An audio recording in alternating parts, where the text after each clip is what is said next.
80 ഞാനിടുന്ന ഒരു ഉഷാറ് dry fruit shake കുടിച്ചിന് മോനെ.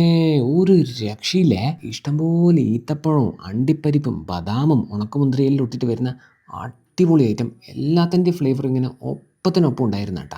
അപ്പോൾ ആ ഷേക്ക് അങ്ങനെ അങ്ങോട്ട് വലിച്ച് കുടിച്ചതിന് ശേഷം ഇവിടുത്തെ ഏറ്റവും സ്പെഷ്യൽ ഐറ്റം എന്ന് എല്ലാവരും പറയുന്ന ആ ഐറ്റം അങ്ങോട്ട് ഓർഡർ ചെയ്തേ. അത് സീതപ്പഴം ഷേക്കാണ്. ഈ ഐറ്റം കണ്ടേരം തന്നെ മിക്കവാറും എല്ലാവർക്കും സ്പോട്ട് ഏതാണെന്ന് മനസ്സിലായിട്ടുണ്ടാവും. ഇതാണ് മുനീർക്ക. ഇവിടുത്തെ പകരക്കാരനില്ലാത്ത അമരക്കാരെന്ന് വേണമെങ്കിൽ പറയാം. ചിലപ്പോൾ മൂപ്പരായിരിക്കും കേട്ടോ കേരളത്തിൽ തന്നെ ഏറ്റവും കൂടുതൽ സീതപ്പഴം ഷേക്ക് വിൽക്കുന്ന അല്ലെങ്കിൽ അടിക്കുന്ന ആൾ. ഈ സീതപ്പഴം ഷേക്ക് അടിക്കൽ കുറച്ചൊരു ടാസ്ക്കാണ്. കൈയും മെയ്യും മനസ്സും എല്ലാം ഒരേപോലെ വഴങ്ങണം അതിനായിട്ട്. അപ്പോൾ ആ ഡ്രൈ ഫ്രൂട്ട് ഷേക്കിന് ശേഷം ഇടുന്ന ഒരു വിത്തൗട്ട് സീതപ്പഴം ഷേക്ക് കുടിച്ച് നോക്കി. ഒന്നും പറയാനില്ല കേട്ടോ. സീതപ്പഴം ഇങ്ങനെ കടിക്കാനെല്ലാം കിട്ടും. നല്ല ടേസ്റ്റ് ഉണ്ടായിരുന്നു. സ്പോട്ട് തലശ്ശേരി പഴയ ബസ് സ്റ്റാൻഡിലെ അനുപമ സ്റ്റോറാണ്. പിന്നെ രാത്രിയാണ് കേട്ടോ ഇവിടുത്തെ മെയിൻ കച്ചവടം. അപ്പം ശരി.